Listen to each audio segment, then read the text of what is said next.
आज हम देखने वाले हैं working capital estimation and calculation में ये क्वेश्चन पूछते हैं। और बीबीए में भी बिजनेस फाइनेंस नाम का जो सब्जेक्ट रहता है उसमें ये क्वेश्चन पूछा जाता है। और बीकॉम फाइनल में 6 सेमिस्टर में भी ये बिजनेस फाइनेंस सब्जेक्ट में, मतलब एमबीए में ये फाइनेंशियल मैनेजमेंट करके है, उस सब्जेक्ट में है। सेकंड सेमिस्टर में बीबीए में भी है और बीकॉम में भी है, लेकिन वहां पे सब्जेक्ट का नाम बदल जाता है बिजनेस फाइनेंस। क्वेश्चन सेम रहता, बाकी टॉपिक सेम है। तो ये वर्किंग कैपिटल क्या है ये हम पहले समझ लेते हैं। इसकी जरूरत सिर्फ मैन्युफैक्चरिंग कंपनीज में है। मैन्युफैक्चरिंग कंपनी का काम क्या होता है? रॉ मटेरियल को फिनिश गुड्स में कन्वर्ट करना। तो हर कंपनी को, हर मैन्युफैक्चरिंग कंपनीज को रॉ मटेरियल स्टोर में रखना पड़ता। मतलब एटलीस्ट कम से कम 2 महीने का तो भी रॉ मटेरियल स्टोर में रखना पड़ता। तो वो इसीलिए, क्योंकि रॉ मटेरियल नहीं रहेगा तो कंपनी का प्रोडक्शन रुक जाएगा, कंपनी शट डाउन हो जाएगी, कंपनी को शट डाउन करना पड़ेगा। तो इनफ रॉ मटेरियल कितने महीने का उनके पास रहना चाहिए, यह डिपेंड करता है कि अवेलेबिलिटी ऑफ रॉ मटेरियल, मतलब कि ऑर्डर देने के बाद कितने दिन में रॉ मटेरियल अवेलेबल हो जाता है। मान के चलते कि एक कंपनी है, जो कंपनी 2 महीने का स्टॉक जो है वो 2 महीने का स्टॉक गोडाउन में रखती है, रॉ मटेरियल स्टोर करके रखती है। इसका मतलब ये हुआ कि जो पैसे आपने रॉ मटेरियल में इन्वेस्ट किए, वो 2 महीने तक आपके पैसे यहाँ पे डेट पड़े रहे, ठीक है। 2 महीने के बाद वो रॉ मटेरियल आगे सरकेगा और वो वर्क इन प्रोसेस में आ जाएगा, जहाँ पे उसके ऊपर आगे की प्रोडक्शन होगा या आगे की प्रोसेस होगी। तो मान के चलते कि डब्ल्यू की पीरियड में अगर 1 महीना है, मतलब ये जो पैसे आपने यहाँ पे लगाए थे, वो पैसे रॉ मटेरियल 2 महीने तक यहाँ पे आपके लॉक रहे, उसके बाद वो 1 महीने यहाँ पे लॉक रहे, मतलब हो गए 3 महीने। उसके बाद वो फिनिश गुड्स में, हर कंपनी को फिनिश गुड्स भी अपने पास स्टोर में रखना पड़ता है। मान के चलिए कि कंपनी 3 महीने का फिनिश गुड्स स्टोर में रखती है, ठीक है, वेयर हाउस में रखती है। तो 3 महीने तक आपने जो पैसे थे वो थोड़े से आगे सरक के कहाँ तक आ गए, फिनिश गुड्स में 3 महीने तक के लिए यहाँ हो गए। उसके बाद कंपनी ने डेटर को 1 महीने के क्रेडिट पर सेल किया, मतलब 1 महीने तक आपके पैसे यहाँ यहाँ 1 महीने आपके पैसे फिर यहाँ पे लॉक हो गए। तो इसका मतलब ये है कि जहाँ जो पैसा आपने यहाँ पे डाला था, स्टार्टिंग में रॉ मटेरियल खरीदने पे डाला था, वो पैसे रॉ मटेरियल 2 महीने तक यहाँ लॉक हो गए। उसके बाद वर्क इन प्रोग्रेस में 1 महीना, 3 महीना, फिनिश गुड में 6 महीने, और एक ये 7 महीने। मतलब यहाँ से जो पैसे आप डाल रहे थे, जो पैसा आपने यहाँ डाला, वो पैसा 7 महीने तक वापस ही नहीं आया, ठीक है, 7 महीने तक वापस ही नहीं आया। तो ये पर्टिकुलर, इसका मतलब ये थोड़ी होगा कि जब वो 7 महीने के बाद वो पैसे वापस आएंगे तब आप दोबारा रॉ मटेरियल खरीदेंगे और दोबारा प्रोसेस चालू होगी। आपको यहाँ से पैसे झोंकना शुरू रखना है, पैसे यहाँ से आपके रहेंगे, और ये जब साइकिल कंप्लीट हो जाएगी, इस साइकिल को कंप्लीट करने के लिए जितने रिक्वायरमेंट होती है, पैसों की रिक्वायरमेंट, उसको बोलते हैं वर्किंग कैपिटल रिक्वायरमेंट, ठीक है। इसका एक क्वेश्चन आपके एग्जाम में आता है, एक बड़ा क्वेश्चन, बिग क्वेश्चन आता है। क्वेश्चन क्या है हम देख लेंगे, ठीक है। एस्टिमेशन ऑफ वर्किंग कैपिटल का कैसे क्वेश्चन रहता है, ये पहला क्वेश्चन मैं ले रहा हूँ यहाँ पे। आगे के भी सारे क्वेश्चन मैं अपडेट कर दूंगा। एमबीए के लिए जितने एग्जाम के आते हैं, इसके पहले एग्जाम में आए, वो सारे क्वेश्चन हम यहाँ पे ले लेंगे, ठीक है। तो वीडियो को आप देखते रहिए, लाइक करते रहिए, सब्सक्राइब करते रहिए, ठीक है। Find out the working capital requirement from the following information. Working capital का रिक्वायरमेंट आपको फाइंड आउट करना है। प्रोडक्शन ड्यूरिंग द ईयर, तो एक साल में आपका प्रोडक्शन कितना है? 60,000 यूनिट्स। सेलिंग प्राइस है आपकी 5 रुपए पर यूनिट। रॉ मटेरियल है आपका 60%, wages 10%, raw overhead 20%। Raw material मतलब 2 महीने तक आपको रॉ मटेरियल स्टोर में रखना है। वर्क इन प्रोसेस 1 महीना लगता है आपको वर्क इन प्रोसेस के लिए। फिनिश गुड्स 3 महीना रहता। दो 2 महीने आप, सप्लायर आपको 2 महीने के क्रेडिट पे पैसे माल देता है। कस्टमर को आप 3 महीने का क्रेडिट देते हैं, और मिनिमम कैश बैलेंस आपके पास डिजायर्ड है 20,000। वेजेस एंड ओवरहेड का पेमेंट आप 1 महीने के बाद करते हैं। ये है हमारा क्वेश्चन, ठीक है। अब इसको हम सॉल्व करेंगे। तो सबसे पहले क्या करने का, क्वेश्चन देखेंगे आपके। क्वेश्चन में ये जो डेटा दिया है, जो रॉ मटेरियल कितने पीरियड मंथ में दिया है, वर्क इन प्रोसेस भी मंथ में दिया है, यहाँ पे फिनिश गुड भी मंथ में दिया है। तो सबसे पहले हम क्या करेंगे ना, हम इसको डिवाइड कर लेंगे। हम 60,000 को इसको कन्वर्ट कर देंगे मंथ में। 60,000 को हम डिवाइड कर देंगे, 12 से डिवाइड करेंगे। अब 12 से डिवाइड क्यों करेंगे हम? क्योंकि ये आपको जो प्रोडक्शन दिया है वो ईयरली दिया है, प्रोडक्शन ड्यूरिंग द ईयर, तो इसको मैं डिवाइड करूंगा 12 से।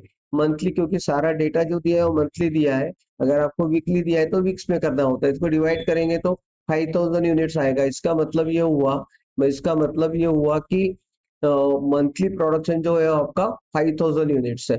मंथली प्रोडक्शन जो है वो 5000 यूनिट्स है, ठीक है। अब इसकी सेलिंग प्राइस क्या दी है? सेलिंग प्राइस दी है यहाँ पे 5 रुपए पर यूनिट, ठीक है। मैं यहाँ लिख लेता हूँ आपके लिए समझने के लिए। सेलिंग प्राइस सेलिंग प्राइस दी है हमारी 5 रुपए, ₹5 पर यूनिट, आपके क्वेश्चन में दिया है यहाँ पे, ठीक है। ये क्वेश्चन में दिया है, सेलिंग प्राइस दिया है। अब इसमें से रॉ मटेरियल कितना है? 60% है, तो ठीक है। तो हम यहाँ पे रॉ मटेरियल निकाल लेंगे। रॉ मटेरियल 60% है। रॉ मटेरियल अगर 60%, तो काय का 60% निकालना है आपको? 5 रुपए का 60% निकालने का।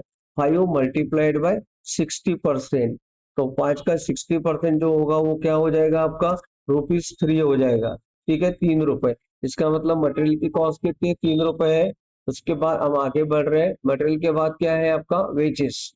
तो वेजेस कितना दिया आपको? 10%, तो यहाँ मैं वेजेस लिख लूंगा। वेजेस 5 का, इसको भी 5 का 10% निकालना है। 5 का 10% वो है वो हो जाएगा 0.50, यानी 50 पैसे पर यूनिट।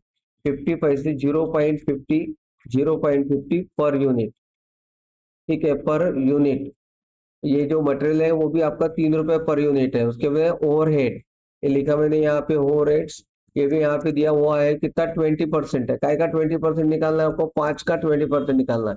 तो 5 का 20% जो है वो हो जाएगा आपका 20%। अगर निकालेंगे 5 का, या खैर मैंने पिछली बार ऐसे लिखा था तो ऐसे लिख देते 20%, यानी वो हो जाएगा इक्वल टू ₹1 पर यूनिट, ठीक है, ₹1 पर यूनिट। अभी इतना काम हमारा हो गया। हमने क्या किया अभी तक? हमने सबसे पहले 60,000 को डिवाइड किया, 12 से मंथली निकाला। सेलिंग प्राइस हमें दी थी, रॉ मटेरियल का वैल्यू हमें दिया नहीं था, हमें रॉ मटेरियल का वैल्यू परसेंट में दिया था, तो सेलिंग प्राइस के परसेंट में वो निकालना होता है। तो ठीक है, आपका रॉ मटेरियल 3 रुपए, वेजेस 5 रुपए, ओवरहेड, ठीक है, और ओवरहेड 1 रुपए। अब हम इसको सॉल्व करना स्टार्ट करते हैं, ठीक है। सबसे पहले आपको यहाँ लिखना है करंट असेट। क्या लिखना है आपको? नंबर 1 में करंट है, ये हेडिंग रहेगा। हर क्वेश्चन का जो फॉर्मेट है इसका सेम रहता, ठीक है। करंट असेट मैं अंडरलाइन दूंगा, और क्योंकि ये हेडिंग है इसलिए मैं इसको बोल्ड भी कर दूंगा, ठीक है। मैंने करंट असेट को बोल्ड कर दिया। इसमें हमको एक एक चीज 1 बाय 1 लिखना है। यहाँ पे 1 नंबर पे हम लिखेंगे कैश बैलेंस। सर ये कैश बैलेंस आपने क्या लिखा? उन्होंने लिखा था कि उनके पास, वो चाहते हैं कि मिनिमम कैश उनके पास कितना रहे। देखिए यहाँ लिखा था मिनिमम कैश बैलेंस डिसाइड 20,000, तो यहाँ से मैंने ये 20,000 उठा के ला दिया, ठीक है। मिनिमम कैश बैलेंस 20,000, ये लिख लिया मैंने 20,000। उसके बाद में नंबर टू में हम लिखेंगे मटेरियल। नंबर 2 में हम लिखेंगे रॉ मटेरियल, ठीक है। मटेरियल लिखने से अच्छा होगा कि रॉ मटेरियल मैं लिखूं, रॉ मटेरियल। अब रॉ मटेरियल का कैसे करेंगे ना? ब्रैकेट बनाएंगे, ब्रैकेट में लिखेंगे हम। देखिए ये थोड़ा सा कॉम्प्लिकेटेड चीज, 5,000 कहाँ से 5,000 आया? ये देखिए डिवाइड किया था मैंने, 60,000 डिवाइडेड बाय 12 किया था, 5,000 आया था। रॉ मटेरियल का कॉस्ट कितना? 3 रुपए। तो 5,000 करूंगा, मैंने यहाँ पे लिखा 5,000 मल्टीप्लाइड बाय, ये लिखा मल्टीप्लाइड का साइन, मल्टीप्लाइड बाय 3। सर 3 कहाँ से आया? ₹3 पर यूनिट था रॉ मटेरियल का। उसके बाद में आगे बढ़ेंगे हम। फिर उसके बाद में आपका रॉ मटेरियल स्टोरेज पीरियड कितना है? 2 है, तो मैं यहाँ पे क्या लिखूंगा? मल्टीप्लाइड बाय 2 लिखूंगा, ठीक है, मल्टीप्लाइड बाय 2। ये कंप्लीट हो गया, तो इसका आंसर आएगा 5,000 मल्टीप्लाइड बाय 3 मल्टीप्लाइड बाय 2, मतलब ये होगा आपका 30,000 हो जाएगा। कितना हो जाएगा आपका? 30,000 हो जाएगा, ठीक है। 5,000 कहाँ से आया? Per unit production multiplied by 3, ₹3 multiplied by 2, तो 2 क्या है? मंथ्स है। उसके बाद हम लिखेंगे, थर्ड नंबर लिखेंगे डब्ल्यू आई पी में। अब आपको इसमें नंबर रोमन का नंबर 1 लिख लेता हूं मैं। नंबर 1 लिखेंगे हम रॉ मटेरियल। ठीक है, रॉ मटेरियल का क्या आएगा? 5,000। 5,000 क्या है? 5,000 पर मंथ है, ठीक है, per unit production, multiplied by 3। ₹3 क्या है रॉ मटेरियल का? कॉस्ट 3 रुपीज है, मल्टीप्लाइड बाय कितने का पीरियड दिया है इन्होंने WIP के लिए वर्क इन प्रोसेस का पीरियड कितना है, 1 मंथ है। तो हम क्या लिखेंगे यहाँ, मल्टीप्लाइड बाय 1 लिखेंगे, मल्टीप्लाइड बाय हम यहाँ पे 1 लिखेंगे। ठीक है, दोबारा बता देता हूं आपको, raw material 5000 per month production, 3 रुपए रॉ मटेरियल का रेट है, और एक मंथ 1 मंथ दिया है, वर्किंग कैपिटल का जो पीरियड दिया है, प्रोसेस पीरियड, वो 1 मंथ दिया है।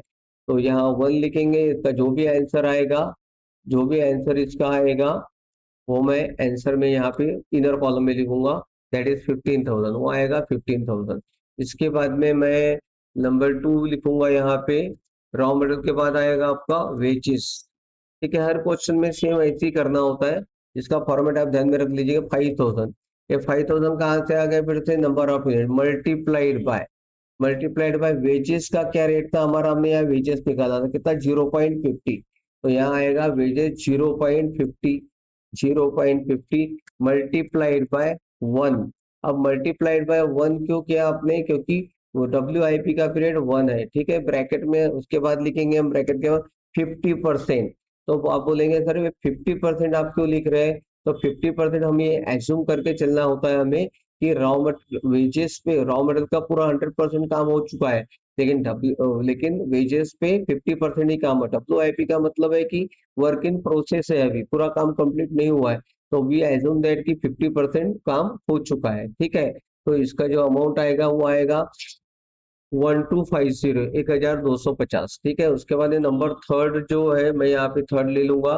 तीसरा आएगा आपका ओवरहेड, तीसरा आएगा आपका ओवरहेड, ओवरहेड्स फिर से वही लिखेंगे 5000, क्या है, नंबर ऑफ यूनिट्स है, मल्टीप्लाइड बाय ओवरहेड का रेट क्या था, ओवरहेड था आपका 1 रुपए। तो यहाँ आप लिखेंगे 5000 मल्टीप्लाइड बाय 1 लिखेंगे। ठीक है, फिर से मल्टीप्लाइड बाय क्या लिखेंगे, फिर से मल्टीप्लाइड बाय 1 लिखेंगे, ब्रैकेट कंप्लीट 50% लिखेंगे। ओके, ठीक है, कैसे समझ में आ गया आपको। 5000 raw material, number of units है, प्रोडक्शन है, ये 1 रुपीज ओवरहेड का रेट है, 1 क्या है, WIP का पीरियड है, 1 है। ठीक है, WIP का पीरियड 1 है। दोबारा से मैं आपको दिखाता हूँ, देख लीजिए, वर्क इन प्रोसेस का जो पीरियड है वो कितना है, 1 मंथ है। तो यहाँ पे आपका आंसर आ जाएगा 2500। अब इन सबका हम टोटल कर लेंगे, और ये टोटल हमारा बाहर के कॉलम में आ जाएगा 18,750। टोटल आपका आ रहा है 18,750, आउट ऑफ कॉलम में मैंने लिख दिया। इसके बाद में नंबर 4, अभी नंबर 4 में हम लिखेंगे, 4 बड़ा आपका फिनिश गुड्स, क्या लिखेंगे आप, नंबर 4 में लिखेंगे finish goods, number 4 finish goods, finish goods number 4 में आएगा आपका फिनिश गुड्स। ठीक है, ब्रैकेट बनाएंगे, अगर आपको चाहिए तो आप पूरा फिर से इसको भी कर सकते हैं। 5000 मल्टीप्लाइड बाय आपका तीनों का हम टोटल यहाँ ले लेंगे, तीनों का टोटल मतलब 3 रुपए मटेरियल के, 50 पैसे आपके वेजेस के, और 1 रुपए ओवरहेड के, तो ये हो गया 4.50। तो यहाँ पे मैंने 4.50 ले लिया, 5000 मल्टीप्लाइड बाय 4.50। अब मैं क्या करूंगा, मल्टीप्लाइड बाय फिनिश गुड्स का देखूंगा पीरियड क्या है, फिनिश गुड्स स्टोरेज पीरियड कितना है, 3 मंथ्स है। तो मैं इसको मल्टीप्लाई करूंगा, कैसे मल्टीप्लाई करूंगा, 3 से मल्टीप्लाई करूंगा, मैं इसको 3 से मल्टीप्लाई कर दूंगा। ठीक है, तो इसका जो आंसर आएगा, आप कैलकुलेटर यूज कर सकते हैं। कैलकुलेटर पे आपको क्या करना है, 5000 मल्टीप्लाइड बाय 4.50 करना है, मल्टीप्लाइड बाय 3 करना है, तो इट विल कम्स टू 67,500। ये लिख लिया हमने 67,500। उसके बाद फिफ्थ नंबर पे आएगा आपका डेटर्स, DEB। इसमें ध्यान रहे, फिनिश गुड्स में आपको प्रॉफिट नहीं लेना है, प्रॉफिट ऐड नहीं करना होता है। ठीक है, डेटर्स, डेटर्स में फिर से यहाँ लिखेंगे 5000 मल्टीप्लाइड बाय 4.50, यहाँ पे भी हम डेटर्स ऐड नहीं करेंगे, मल्टीप्लाइड बाय मल्टीप्लाई। अभी डेटर्स का पीरियड कितना है, जाके क्वेश्चन में जाके देख के आएंगे हम। डेटर्स का पीरियड है, credit allowed to customer 3 months का है। चलिए ठीक है, ये भी 3 मंथ्स का है, तो ये अभी हमको आसान हो गया 3 मंथ्स का। तो इसका अमाउंट भी क्या आएगा आपका, 67,500 आएगा, क्या आएगा, 67,500। अब ये सब चीजों का हम कंप्लीट हो गया, 1 2 3 4 5 कंप्लीट हो गया। यहाँ इसका टोटल करेंगे, उसका जो टोटल आता है वो आ रहा है आपका, इसका टोटल हम कर लेंगे, इसका टोटल आता है 2,03,750, 2,03,750। अब नंबर 2, अब ये करंट असेट हो गया। इसको नाम दे सकते हैं आप ग्रॉस वर्किंग कैपिटल। ये है आपका gross working gross working capital. ठीक है, अब इसके बाद आपको लिखना है number 2, current liabilities. Current liabilities, current liabilities लिखना है, ये भी आपका हेडिंग रहेगा, इसलिए इसको मैं बोल्ड करके अंडरलाइन कर दे रहा हूँ। ठीक है, करंट लाइबिलिटीज में फिर से आपका वही तीन ये आएगा। सबसे पहले आएंगे यहाँ पे क्रेडिटर्स। क्या आएगा आपका? क्रेडिटर्स। क्रेडिटर्स में क्रेडिटर्स में आपका ब्रैकेट लिख लेते हैं हम। लिखेंगे 5,000 मल्टीप्लाइड बाय रॉ मटेरियल क्या रेट का आता था आपका? 3 रुपए रेट का, मल्टीप्लाइड बाय। ठीक है, अब बताइए मेरे को क्रेडिटर्स का पीरियड कितना है? क्रेडिटर्स का पीरियड दिया है, क्रेडिटर्स ने आपको 2 मंथ्स का पीरियड दिया, तो यहाँ मल्टीप्लाइड बाय क्या हो जाएगा आपका? 2 हो जाएगा, मल्टीप्लाइड बाय 2, ब्रैकेट कंप्लीट। ठीक है, तो ये हो जाएगा आपका 30,000। इसका टोटल हम कर लेंगे यहाँ पे 30,000। क्रेडिटर के बाद दूसरा आएगा आपका वेजेस। ठीक है, 5,000 मल्टीप्लाइड बाय, ठीक है, 0.50। आपका जो वेजेस का रेट क्या है? 0.50 मल्टीप्लाइड बाय, तो वेजेस का पीरियड क्या है जाके चेक करना होगा। वेजेस है नोट पीरियड का 1 मंथ है, तो ये क्या आएगा आपका? मल्टीप्लाइड बाय 1 आ जाएगा, तो ये हो जाएगा आपका 2,500। ठीक है, इसका 5,000 का आधा हाफ हो जाएगा 2,500। उसके बाद नेक्स्ट है ओवरहेड। ठीक है, सारे क्वेश्चन सिमिलर ही रहते हैं, इसके थोड़ा सा चेंजेस रहता है। आगे के क्वेश्चंस आप देखते रहिए, मैं एमबीए के लिए स्पेशली ये वीडियोस बना रहा हूँ, तो आगे के पूरा आपको फाइनेंशियल मैनेजमेंट के सारे क्वेश्चन मेरे चैनल पे मिल जाएंगे। ठीक है, मल्टीप्लाइड बाय ओवरहेड का पीरियड क्या है वो आपको चेक करना है। ओवरहेड का और वेजेस का एक ही पीरियड था, 1 मंथ था, तो यहाँ पे मल्टीप्लाइड बाय क्या हो जाएगा आपका? 1 हो जाएगा, तो यहाँ हो गया आपके 5,000। अब क्या करेंगे ना, आप इसका टोटल करेंगे तीनों का। ये तीनों का टोटल जो है वो आपका आउटर कॉलम में आएगा, दैट इज 37,500। ठीक है, अब आपको इसमें से 37,500 लेस करने हैं, फाइव में से 2,03,750 में से। तो मैं करके दिखा देता हूँ आपको यहाँ पे। मैं कैलकुलेटर यूज कर रहा हूँ, आप भी यूज कर सकते हैं। -37,500, तो 1,66,250 इसका है आंसर आया। 1,66,250, इसको आप बोलेंगे net working capital. Net working net working capital, दूसरा बोले आप बोलेंगे नेट वर्किंग कैपिटल। ठीक है, इसको आप बोलेंगे नेट वर्किंग कैपिटल। ये आपका आंसर यहाँ पे कंप्लीट हो गया। ठीक है, सो चाहिए तो मैं एक बार एक्सप्लेन कर सकता हूँ आपको। तो आपको प्रोडक्शन दिया था 60,000, उसको डिवाइड करना है 12 से। 12 से डिवाइड क्यों करना है? क्योंकि सारा डेटा मंथली दिया हुआ है, इसलिए 12 से करेंगे। 5,000 आ गया। सेलिंग प्राइस दी थी 5 रुपये पर यूनिट, और उसका 60% मटेरियल वेजेस ओवरहेड वो हमने निकाल लिया। और उसके बाद में सिंपली आपको ये फॉर्मेट को फॉलो करना होता है। पहले कैश बैलेंस आता है, उसके बाद रॉ मटेरियल, WIP, ओवरहेड्स, उसके फिनिश गुड, डेटर, उसमें से ये तीनों चीज, मतलब हर क्वेश्चन में फॉर्मेट बिल्कुल सेम ऐसे ही रहता, थोड़ा सा चेंज रहता, कहीं कहीं आपको कॉन्टिजेंसी रिजर्व वगैरह बनानी होती है। तो जैसे क्वेश्चन आगे आएंगे वो देखेंगे। ठीक है, एक छोटा पहला क्वेश्चन मैंने इसी क्वेश्चन आपके लिया था। अगर आपको पसंद आता है लाइक करिए, सब्सक्राइब करिए, और बने रहिए आगे के वीडियोस के लिए। Thank you once again, have a nice day.